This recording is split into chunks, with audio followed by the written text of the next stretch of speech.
Good morning, everyone. I'm Michael. I'm going to be your host for around about the next 45 minutes or so. Welcome along to the first in our series of our Banking Excellence webinar series. So this is session 1. In today's session, we're looking at bank payments, receipts, and transfers. Now, some of you will probably be very familiar with that, but hopefully it might just be a little bit of reassurance for you. Might get a pat on the back, making sure that your understanding is right. For others, you may not be familiar with it. You might just be fairly new to Sage, so maybe good sort of few areas to pick up and learn along the way. Now, before we get stuck into this morning's webinar, just a little bit of housekeeping, just for those of you that may be new, just so you know what's going to be happening. Obviously, I'll be sharing some slides and you'll see me working in the software today. But during the session today, you don't need a microphone for. If you've got one, it will be enabled. Now, that means if you've got any questions for us, you can't verbally ask them, but you can pop them into the questions panel. To access that, you just need to click on your toolbar on the right-hand side. There's a little speech bubble icon containing a question mark. If you give that a click, it'll expand. You can do that throughout, so you can show or hide it. And when you expand it, you'll have access to that box in the bottom corner. So any questions or comments you have for us along the way, pop them in there. Remember to click send as well, otherwise we won't see them.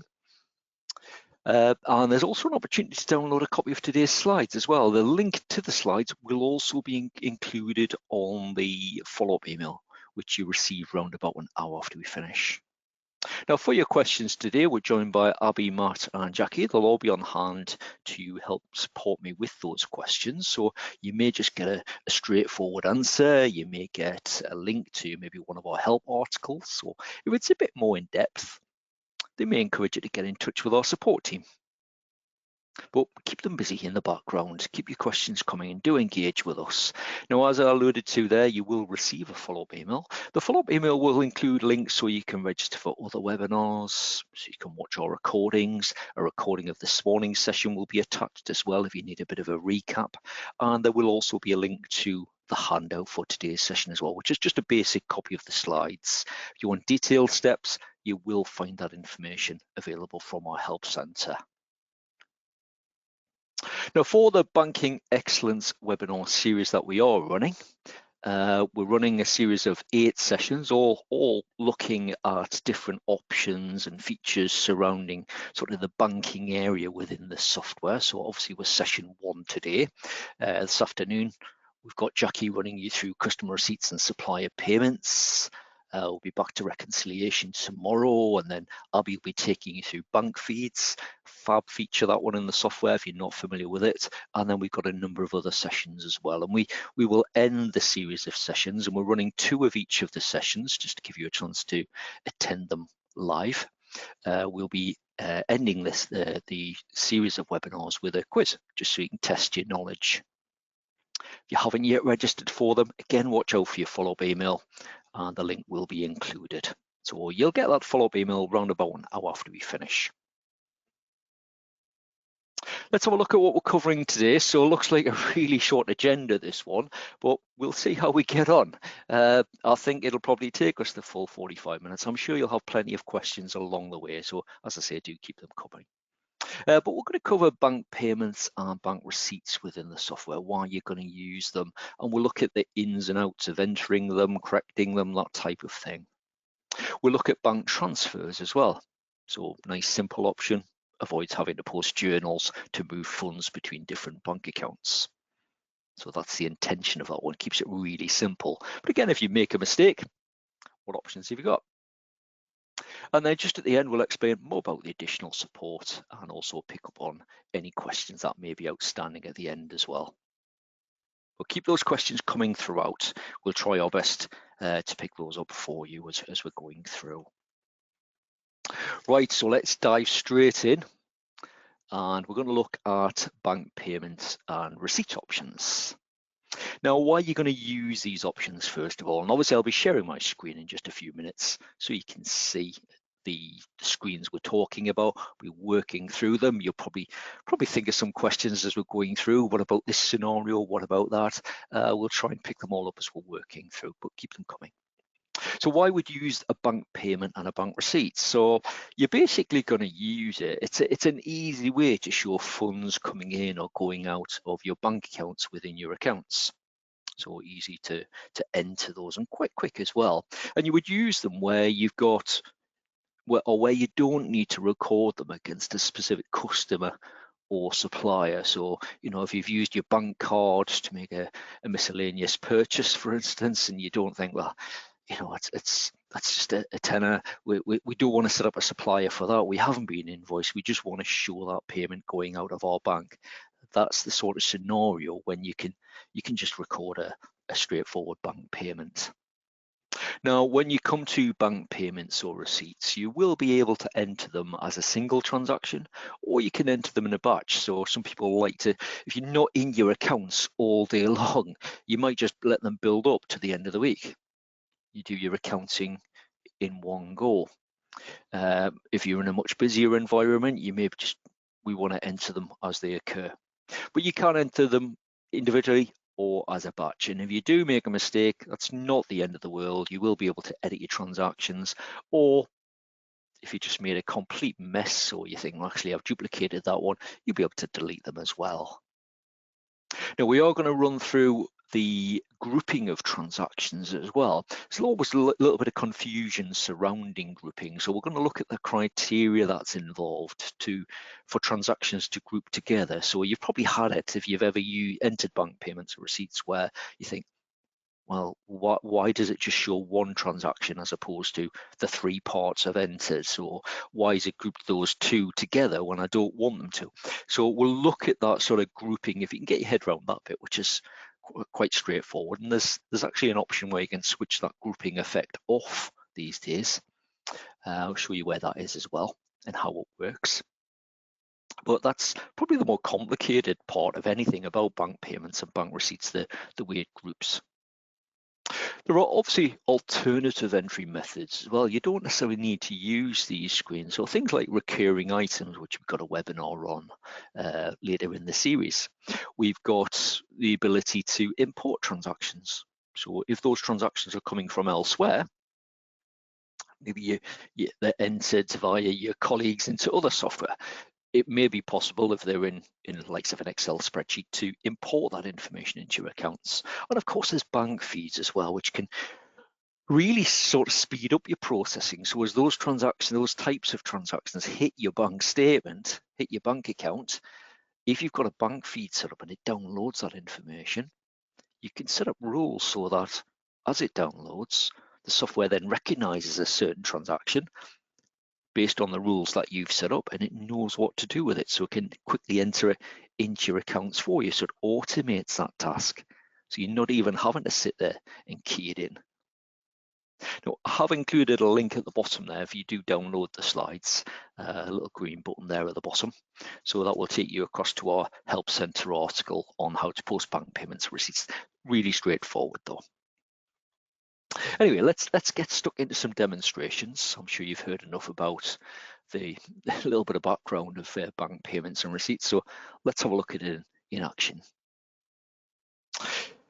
Right, so we're going to start just within the bank accounts area. Now I'm using version 31 today.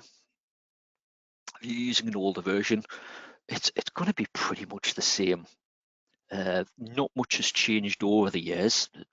There'll be the little exception here and there, but nothing much has changed with regard to the way that you enter bank payments and bank receipts. You might have the odd field here, which is a little bit different here and there.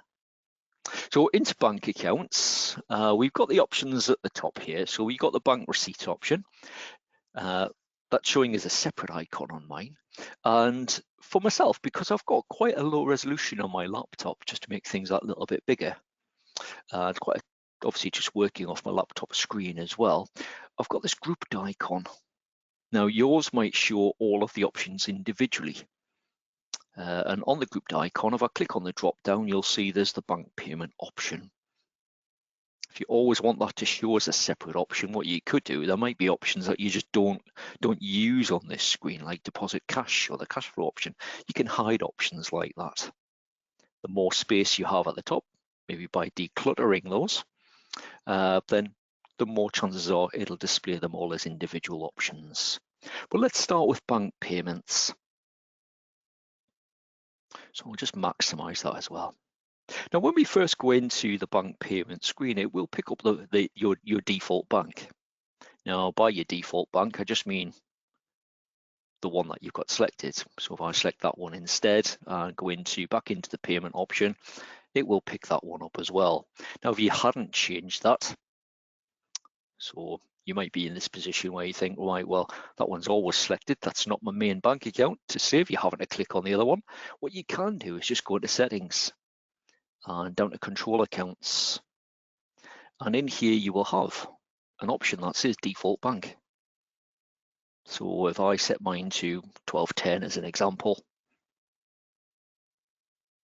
and then just OK that, when I go back into the bank accounts area, you'll find that that one's selected instead. I'm just going to set mine back just so I don't get caught out. I'll quickly pop that on there. Set it back to 1200. So a quick question come through there from Chris. How do you declutter your icons on your toolbar? So quickly covering that one. What I meant by sort of decluttering your toolbar is any options you don't use. For instance, it's a long time since I've seen anyone or heard of anyone using the checks option.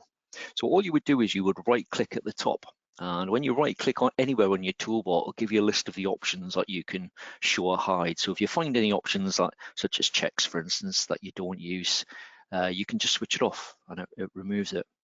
That goes for any of the other options or the majority of those options along the top. Just right click and you can tick the box or remove the tick just to show or hide them. Anyway, let's get back to bank payments. So into bank payment, it's picking up my bank account. If I need to change it, I can do that. It's picking up today's date. If yours isn't picking up today's date, by the way, that's not, well, probably the reason for that is that when you open your Sage, it picks up whatever your computer date is set to, so your system date. Now, if you don't close Sage, that won't change, it won't refresh. So if yours is picking up yesterday's date, it's probably just that you just locked your PC last night and you didn't close Sage. So you've come back in and you've just gone back into Sage, it's got the other date in there. Reference. Now, the reference is a manual field as far as bank payments is concerned. It's not going to automatically populate that for you. So it's just a case of popping in whatever reference you want. It's a text-based field. So the reference is 30 characters, and that's the same for what we term the XREF or the extra reference. Some of the fields you might not use. If you never want to use the extra reference while you're in this screen, well, again, similar to what we just looked at from Chris's question, decluttering your toolbar, you can declutter your columns as well. So I can right click, and there may be some columns that actually you just don't want to be displayed. So if you just always want to accept the default department in the background, or maybe you don't use the department, then I could hide that column. You'll notice it'll only display the columns that I can show or hide. So for instance, I can't sort of hide that bank account or the date. I've got to enter that. So we've entered a reference, again, up to 30 characters, same for the extra reference. Now we can either click with the mouse when we're moving between fields, or I'm sure you're familiar with it, but you can just press your tab key on your keyboard. Otherwise, if you want to move backwards, it's just Shift and Tab to scroll back the other way. Pop in your nominal code. So I'll just use 5,000. Doesn't really matter too much on this demo. Department, it's picking up a default there. We can change that. I'll explain more about the defaults in a few minutes as well, where it's picking certain information up from. If you need to change it, just a case of clicking on the drop down, and you can select from that option there. Details, I'm just going to I'll type services. Now you'll notice I get a drop down there as well. So what we term the active search pop-up. We'll come back to that one in a moment as well, to give you a few tips along the way. And then it's just a case of me entering whatever the net is, choose the appropriate tax code. Now you'll see it's picked up T1 by default. So it's picking up my standard rate in this case. Again, I'll explain where that comes from in a few minutes. And because I've picking up the standard tax code, it's then going to calculate the tax accordingly. And then, still seems like a fairly recent addition, this one, you've got the gross column. So just adding up the net and the tax for you. Now, if maybe you don't know that off the top of your head, you're just looking at a bank statement and you think, right, this transaction, I know it's vatable, but actually I don't know what the net value of that transaction is. All I can say, I paid £100 exactly. That includes the VAT. So if you are in that position, when you key in your net value, you've got this option on the top, or you can just press F9 to what we term calculate net. So I click that at the top. It'll work out from the value that you've keyed in what the net and the tax code, and the tax value is based on the tax code you've got selected and the associated rate. So I've gone from entering £100 net to now having £100 gross. So we've got that breakdown. So just in case you don't have that information available, if you're working from the likes of a bank statement. Now, it literally is as simple as that to enter a bank payment or a bank receipt. Now, if you're in a position where you need to split that, and we're going to come on to grouping at this stage as well. So if you're in a position where you need to split a certain transaction, so let's say you've just gone to the supermarket, just as a basic example. So you've gone to the supermarket and you've made one payment at the till, but actually what you've bought falls into a number of different categories.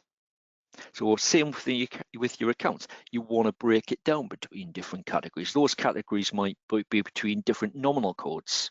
It might be some of the items you purchased attract VAT at a different rate. So some of them may be standard rated, some of them may be exempt, some may be zero rated. So if that is the case, obviously you can only have one tax code and one nominal code per line. But what you can do is just basically tab down to the next line. And then we can start entering the breakdown if necessary. Or if it's a totally different transaction, we just continue down to the next line and we start keying in more information. So just at this stage, let's say it's a different transaction. We'll just key in another one for the sake of argument. Obviously, we can select different bank accounts at that stage. I'll just put in another reference. Now, reference, it's up to you what you use for the reference as well. I've seen it in the past where you've got people collect their paper receipts and they might write some sort of code on there. That might be the date, for instance. So for instance, I might do 2025 02, so for February, and then we might put a dash and we might have another number. So that it's the 112th bit of paper I've got that I've collected in my, for my accounts. And you've got that bit of cross-reference then. So you might write that on the receipts and you might key it in as a reference number into your accounts. But it is alphanumeric, so whatever you want to pop in there. We'll pop in a different code this time. So let's see what we can put this time. I'll just scroll down and I'll choose another nominal code. Again, doesn't really matter what it is. I'll just type services again. We'll do 120. This time we'll just say it's 120 plus VAT. So it calculates that for me, and then I would save it. Now, if I've made a mistake with that, it's, again, not the end of the world. So if I'm looking at maybe the bank activity, or I'm working in the transactions list, I can find the transaction. So we'll just use that one at the bottom that I've literally just keyed in.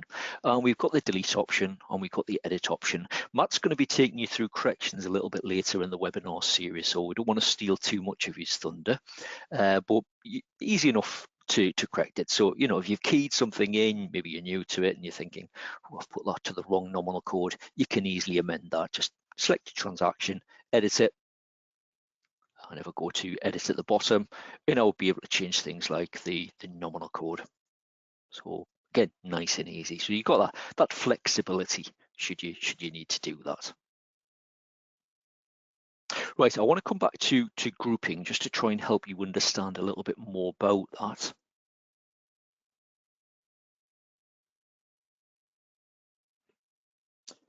So if we go back to bank accounts, and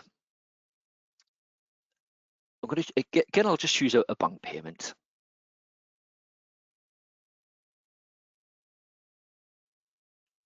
So 1200, we'll use today's dates. I'll pop in a reference. I'll just use 125. We'll choose nominal code 5,000. And details, I'll just say services. And we'll choose £100 plus VAT. Now let's say I want to break this transaction down. So the first element of that transaction is £100. But the second element, I want it to go to a different nominal code or maybe a different tax code. So again, we pop in basically the same information. Now grouping works, it's quite simple the way it does work. It's based around the following criteria. So the bank account that you enter, it must be the same, must have the same date, the reference must be the same. Now if you leave the reference blank, it will not group. They've got to be the same. So the first three columns in this case, and they've got to be consecutive when you enter them as well.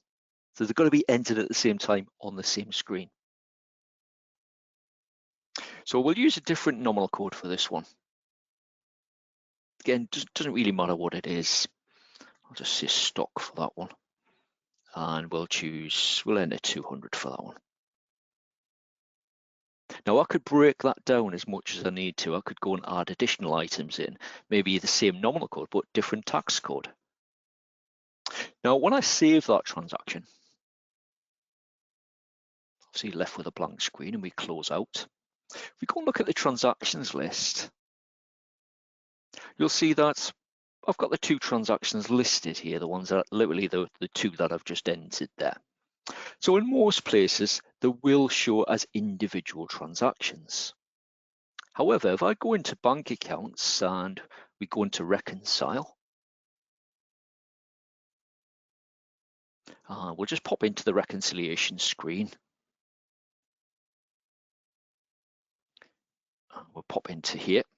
And if I scroll right down to the bottom, what you'll see for this transaction that I've just entered is that it's for 360. So when you get your bank statement, yeah, you've made one payment, but actually you've entered it with multiple parts. But within the bank reconciliation screen, it groups it. Now, depending on reports that you run as well, some may group it, some may not.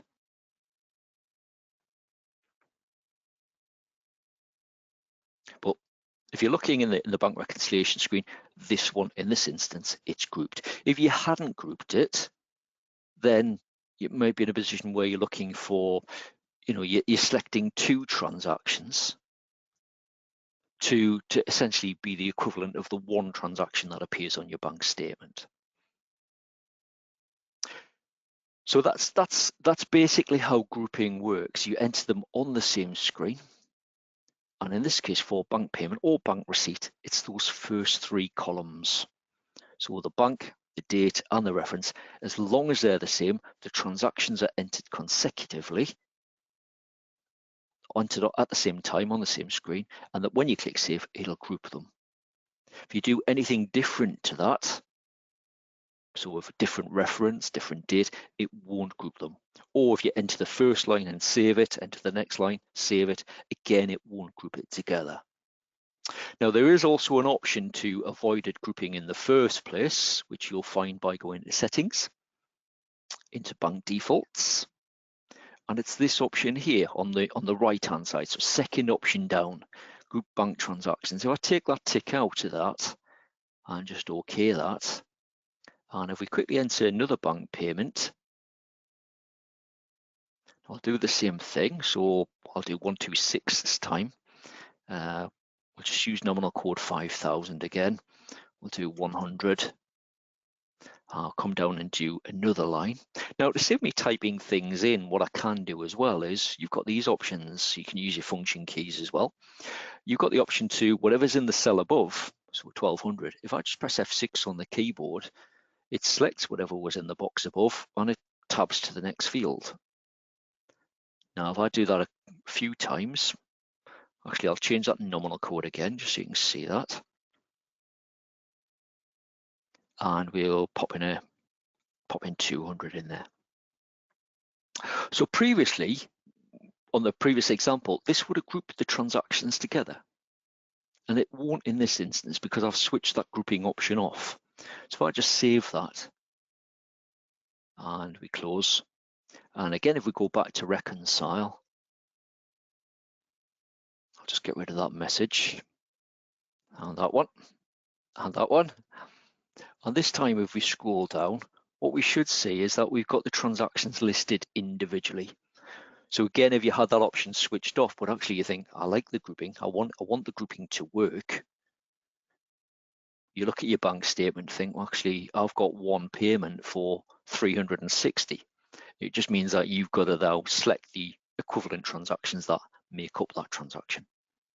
So that's how grouping works. It's fairly straightforward, that one. But again, just to emphasize again, and just to remind you where that setting is, it was settings, bank defaults, and it's this option on the right, group bank transactions. So it should be ticked by default. Some people like the grouping and obviously some don't, but it should be switched on by default, that one. Now, while we're in here, I just want to pick up on the payment defaults and the receipt defaults. So I mentioned earlier when we were keying in some information, when we're entering that bank payment, it's going to pick up a certain tax code. In this case, it's also going to pick up a certain department as well, a specific nominal code, although that's blank in my case, so I can actually specify one. So let's just type in 5,000 and we'll select it from the list there. So I'll set that, and I'll set my receipts nominal code to one of my sales codes, and we'll just OK that. So you can see this, just so you can see a difference, I'll pop that to department 1 as well, just as an example. So now if I just OK that, and I go back to bank payments, you'll see this time it's picked up that default nominal code that I've just set, it's picking up that department, and it's picking up the relevant tax code.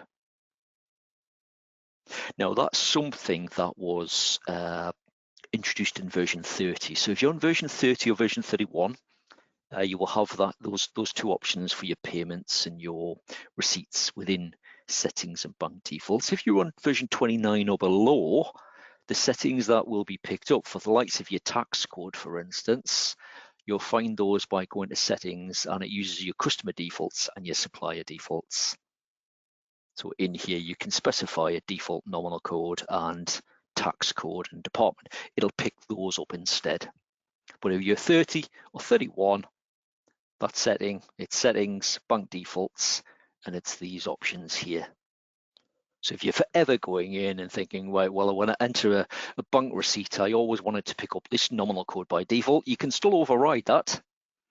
But rather than you having to click, drop down and change it back to say 4,000 each time, you can set that up front.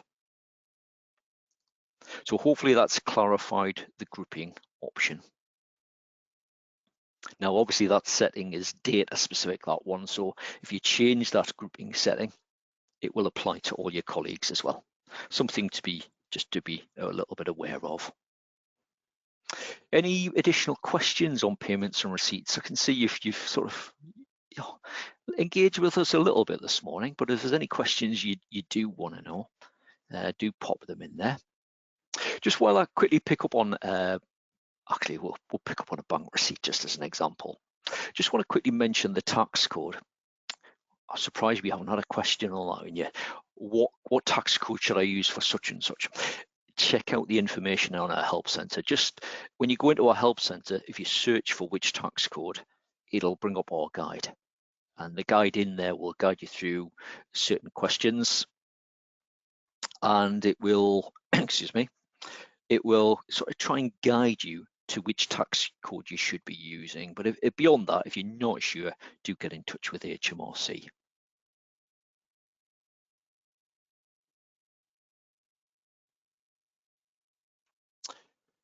Right, okay, again, keep your questions coming. As I say, we've got Abby, Jackie and Matt. They're all on hand to try and pick up those questions for you. Some are very specific, so I'll let them pick those up for you.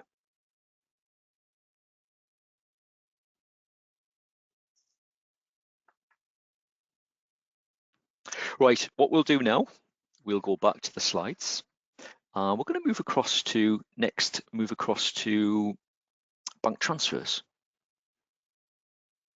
Now, the bank transfer option is something that's always been available in Sage Accounts. And the idea with it is that it helps you just transfer funds between bank accounts within your Sage Account software. So rather than you go into nominal and journals, which you can do, it just avoids having to do a journal credit and a journal debit, making sure you get the debits and credits the right way around. It avoids that. The idea with the bank transfer option is that you're just saying, right, I want to transfer money from this account to this account. And you type in the date, reference, and pop in the amount. So let's have a quick look with that as well. So a simple entry screen. Again, if you make a mistake, that's not the end of the world. You'll be able to use your edit and delete options in exactly the same way as you can for other transactions these days. And again, there are alternative entry methods as well. Now, we've got one on recurring, I'll mention recurring items there. So recurring items, something that we are going to be picking up in this webinar series. So get yourself along to that one if you are interested. And also potentially you could import that as well. One thing that you can't do, just in case anyone's got that question, is bank feeds. When transactions download via a bank feed, you can't set up a rule to say, I want to process that as a bank transfer. You've got to choose the create option and enter the equivalent transaction using essentially the bank transfer option. So you can't set up a rule for that one currently. Let's have a look at that option though. So back to my screen. Bank transfer. You've got, again, it's within the bank accounts area, nice and simple. So bank transfer, picks up your, again, if you haven't selected otherwise, it'll pick up your default bank, the one that's highlighted when you first go into the bank accounts area. So which account do you want to transfer from and to? So let's just say we've made a cash point withdrawal and we're going to put that money into petty cash for the time being. So we're transferring it from our main bank account, or bank current account in this case, and we're transferring that across to our petty cash. Pop in a date. So again, it'll pick up today's date for you. The reference will default to trans for transfer, but again, if you've got a particular reference that you want to pop in there, you can do that. Extra reference, you can pop one in there as well. Again, reference, extra reference, and details, they are just text-based fields. So 30 for the reference, 30 for extra reference, and 60 for your details. Department, if you want to change it, you can do that. And then just a case of popping in the amount. So if we do, let's just say £100 as an example. So we've taken a cash point withdrawal, £100. We're going to pop that into petty cash, and then I'll just save it. You've got the batch entry screen as well, so you can enter multiple transactions at the same time on that screen if necessary. But otherwise, I just save it, close out, and that's it done. So it would have reduced the bank current account balance by the transaction going out, the money going out, and the petty cash that I selected, it would have increased that balance. So we just pop into transactions, scroll down to the bottom, you can see JC against, or journal credit against the account that we transferred the money out of, a JD or a journal debit to the account that we transferred the money into, so 1230 in this instance.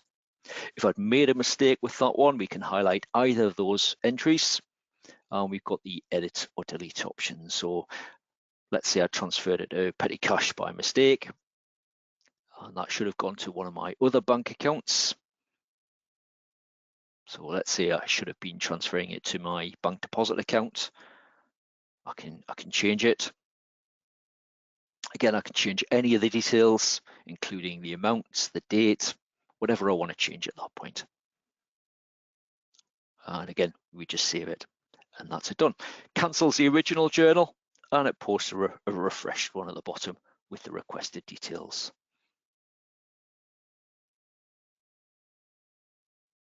Hope that makes sense.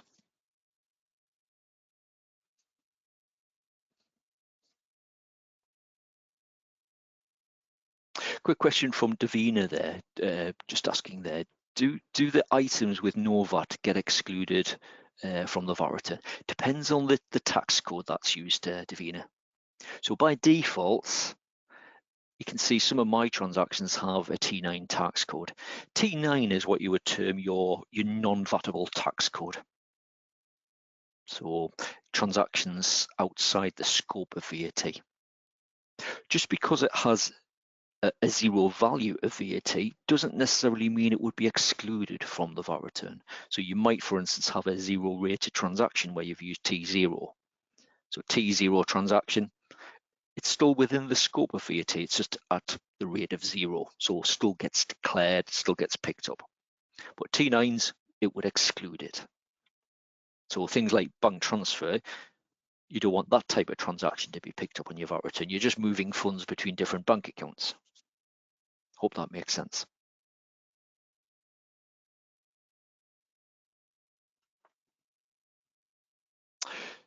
Right. Helen, I think we picked up your question as well. Helen, you were just asking if you already submitted the transaction. So I'm assuming that means if you've posted the journal, posted the bank transfer, can you change it? So yes, you can. Again, just a case of finding the transaction, whatever the transaction is, whether it's one of your bank payments or the bank transfer at the bottom here. So we just edit it, and we could change the bank account if required. If it was a bank payment or bank receipt, looks a little bit different when we edit that one. But again, first thing in this instance is the bank account. If I'd posted it from the wrong bank account, we can easily change it. Just a case of selecting it from the list, clicking OK, saving the changes, confirming you want to do that, and that's it done.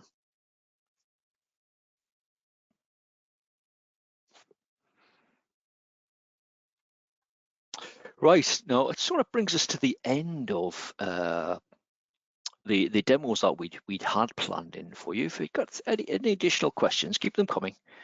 Just starting to get a few built up there, so hopefully we'll get those picked up for you.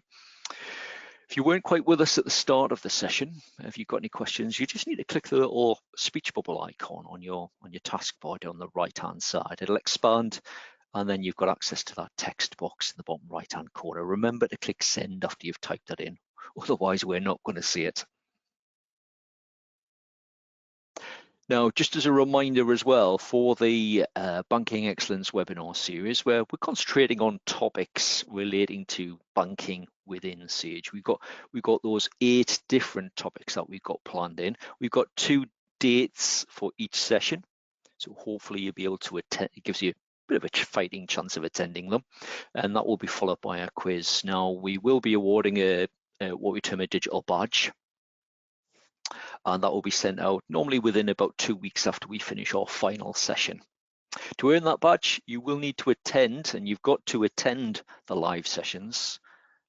Watching a recording won't count towards the qualification for that badge, but you must attend at least 6 of the first 8 sessions. So 6 of those 8 topics that we've got available, plus one of the quiz sessions as well. So do get yourself registered. Make sure your knowledge is up to speed as well. We'll get you there. Again, some of you will be feeling very confident about things like bank payments, bank receipts, transfers, but you never know, you might pick up some tips along the way as well. That goes for some of the other topics as well.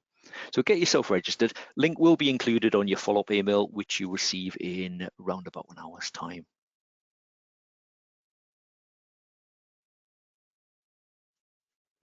Davina, your question there, just asking, quick question. If you make an error, is it easier to delete and re-enter the transaction, or would you edit it? Well, it's 6 and 2/3 really. If it's just a minor change, then it's easy enough just to amend it. You just go in and edit it. If you do want to just start again, you just think, oh, I've made a right mess of that. I've made too many of the fields are wrong. Sometimes it can just be easier just to clear your head, clear the slate a little bit, select the transaction and delete it, and it's gone. Again, Matt will be covering, that will be, I think that's on Thursday, that one of this week, or maybe next week. Sorry, it'll be Thursday this week. Sorry, that one. The first session on correcting bank transactions. So we'll be looking at that one in a bit more detail.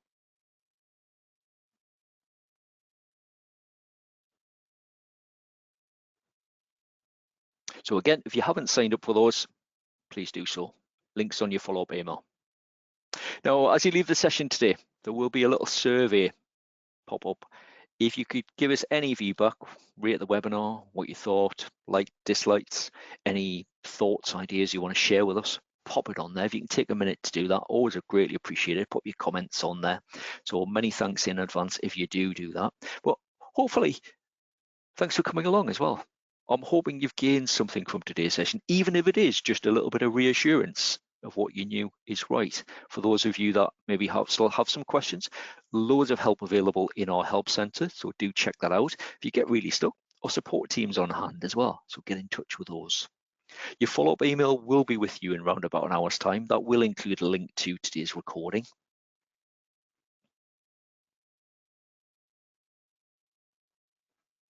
But again, keep those questions coming in the meantime. We'll just hang around for another couple of minutes just to see what questions we get.